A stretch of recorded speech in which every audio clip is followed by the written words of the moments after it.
Right, here's the high voltage setup on one leg there. Goes onto the plate underneath this glass tank, and on the other leg I've just got a wire coming out the top of there, and it's just dangling in the tank. It's not actually touching anything. Now, the high voltage, you would think glass is a good insulator, but in fact this sort of voltage will smash its way through pretty much anything. So I'm going to give it a little bit of voltage, only 250 watts this, and it should punch straight through that glass tank out the bottom. So that top wire wants to go through the glass to get to that bottom plate. So hopefully this camera's not too close, because it will disrupt it. Let's have a look.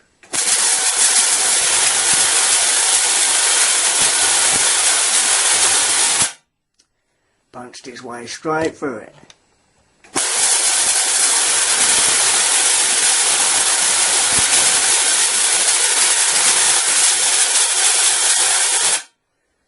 Now we'll give it a bit more current, and it will probably melt the glass.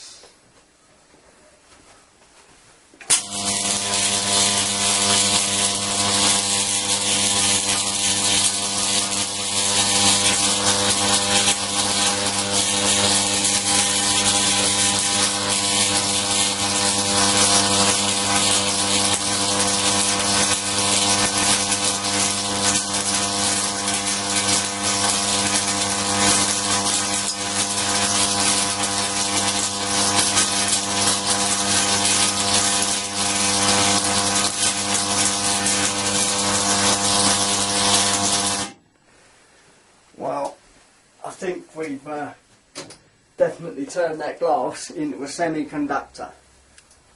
I ain't finished yet, don't go away.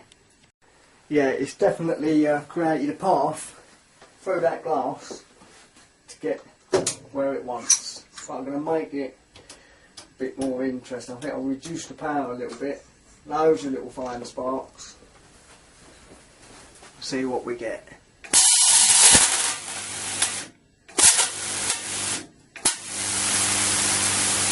Really hear that fizzing.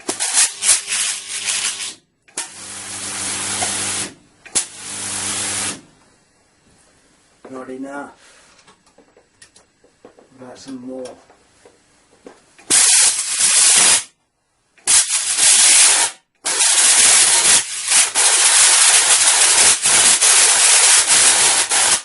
It's arcing everywhere. It's actually punched its way through that cable there.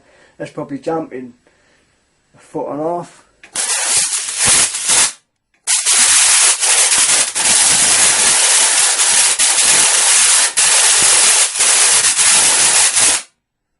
There's two weak points on that tank. There's one.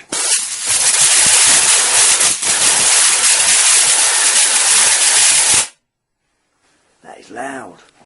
Right, I've called up for 3 kilowatt on that control panel. We're not using the auxiliary 10 kilowatt because this room hasn't got that sort of power capability, so I have to do that downstairs near the fuse box. So 3 kilowatts now going into this tank.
well, I don't think that tank's going to hold water anymore somehow.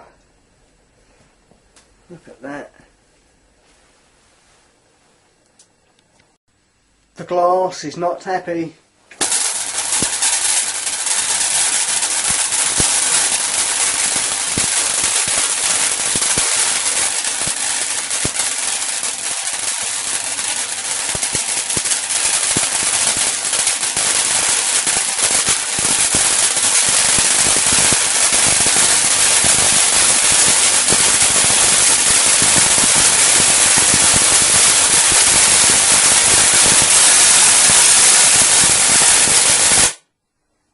Nice though, doesn't it?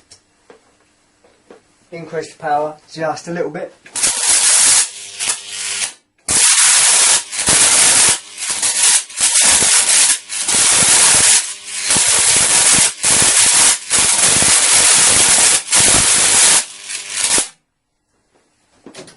Nice.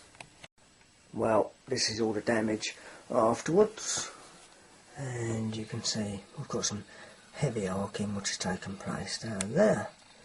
It's not looking good. My tank is busted. And there we've got some typical cracking that occurs. So that is the end of that. Good news with the transformer. Doesn't even get warm. Can run that all day like that. Not one slight bit of heat. I think we need to put some more power for it to change that. Well, hopefully you enjoyed that. If you wanted to see the inside of that control box, there is a really shitty earlier vid I did. That was probably about 9 months ago. 300 kV control panel. You just get a shot of the inside, all the relays and all the rest of it. We're getting there. You know, one day if we're doing some filming up here and you see something what looks like an aircraft engine behind, then you know that's going to be our reactor, and you'll know that work has started on it. Health and safety, you can see all that clutter behind me. Now, being real, none of that in the real world is going to protect me against 200 kV. You know, I need a defibrillator and somebody to bloody well use it. None of that is any use to me. Not unless I can get a bomb disposal suit. That's what I need. Anyway, too much of that. I'm going. Hope you enjoyed it. See you later.